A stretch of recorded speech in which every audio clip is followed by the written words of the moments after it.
Ito si Jomar. Sige. Nung nandito natumba sa upuan. Wala eh. Wala eh.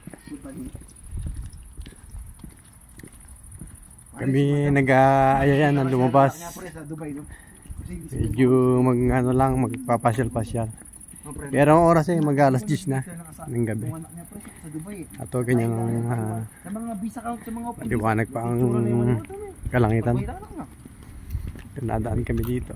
Simbahan to. Simbahan siya, medyo tingin ko medyo matagal na yung yari o ginawa. Ayan, ganyan.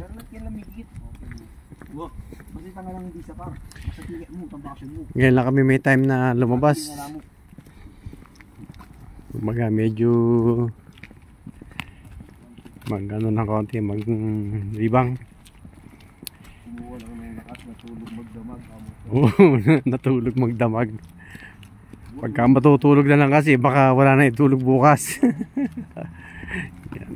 Yan ang buhay. Ganyan ang buhay ng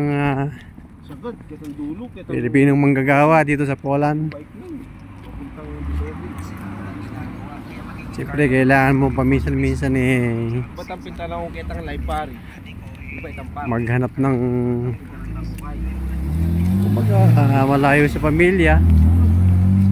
Hindi naman yung maghahanap ka ng ibang kasayahan. Kumbaga yung sarili namin dito medyo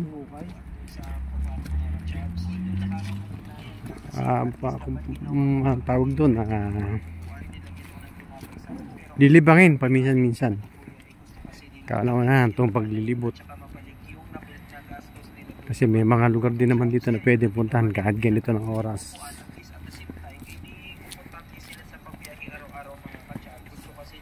Ganun. Sa totoo lang, malayo sa pamilya, malayo sa mga mahal sa buhay, medyo nakakainip talaga. Kaya minsan-minsan papasyal-pasyal ka kasama ng mga bagong kaibigan, mga kasama sa trabaho. Ayan.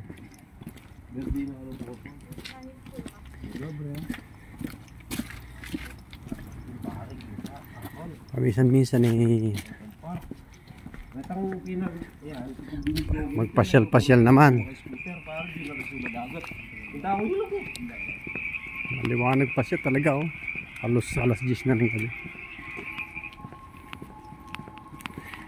Halos wala ng tao dito sa lansangan.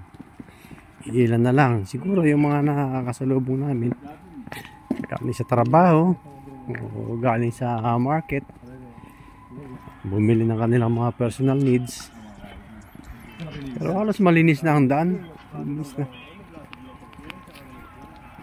Malinis na ang lansangan. Halos kaunti na lang ang tao sa daan. Kami naman ay nagkayayaan na maglakad-lakad. Siguro kung saan kami dadalhin na aming mga paa, maglibot-libot lang, ganun.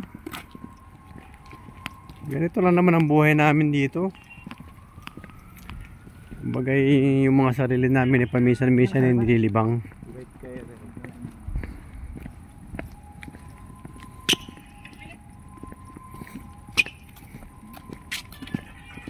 Lodi.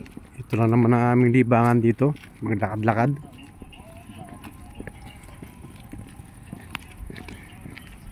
Kasi maghapon na natulog. Sabado wala kaming trabaho, maghapon na nakahiga. Tapos bukas pa linggo. Kaya ngayon binigyan na namin time na maglakad-lakad. Kasi madalang naman kami magkaroon ng time na makapaglibot. Kumisan Sabado may pasok naman kami. Kaya ngayon, kumbaga free time, meron kaming time maglibot-libot. Ganun. Para lang may ibang pagkaabalahan. Ganun. Siguro makaka-relate dito mga kamukha natin na malayo sa mga mahal sa buhay. Ganon.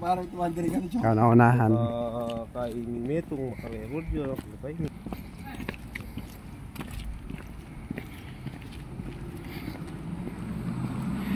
Ganon ang karaniwang sitwasyon ng mga malayo sa mga mahal sa buhay.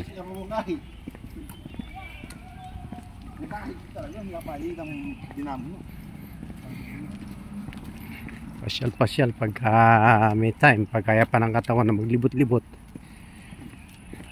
Pag hindi pa pagod sa trabaho.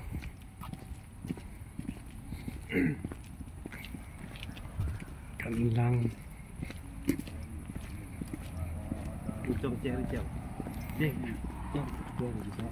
Oo, nadaan na ng puno ng cherry. Kaya hindi na makita ang bunga kasi madilim na. Puno ng cherry yan. Dilim na eh. Pagka kami nadaan ng maliwanag pa dyan, yan eh, kitang-kita ang bunga. Libre pumitas dyan pagka hindi ka nakakita ng may-ari. Basta nasa labas ng bako dyan eh, public. Ganon.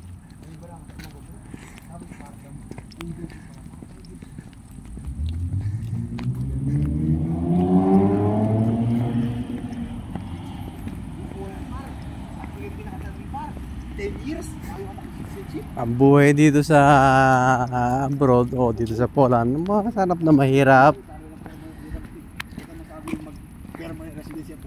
Unahin natin sa mahirap. Kauna-unahan, malayo sa mga pamilya, mahal sa buhay. Mahirap siyempre. Kahit naman kayo nag-uusap, siyempre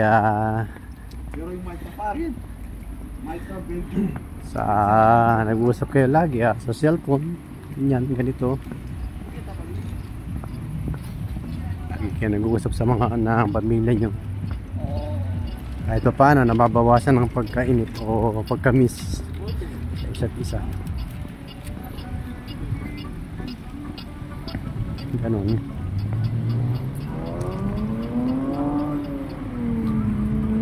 Pero sa kabuuan, siyempre, miss na miss ang pamilya, iba pa rin yung magkakasama tayo. Magkakasama yung, o kasama nyo yung mga pamilya nyo.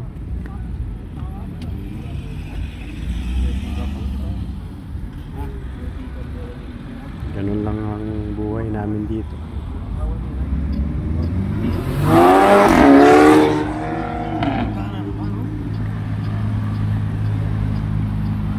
Ang masarap lang dito, pagpanahon ng swelduhan, siyempre lagi kang kumbaga masaya pagka-araw ng sweldo. Pero yung sweldo, yung araw ng sweldo, isa o pinakamatagal na siguro hindi man inaabot ng 1 week. Wala na, nadaan lang ang sweldo, nadaan lang ang numero. Ganun lang.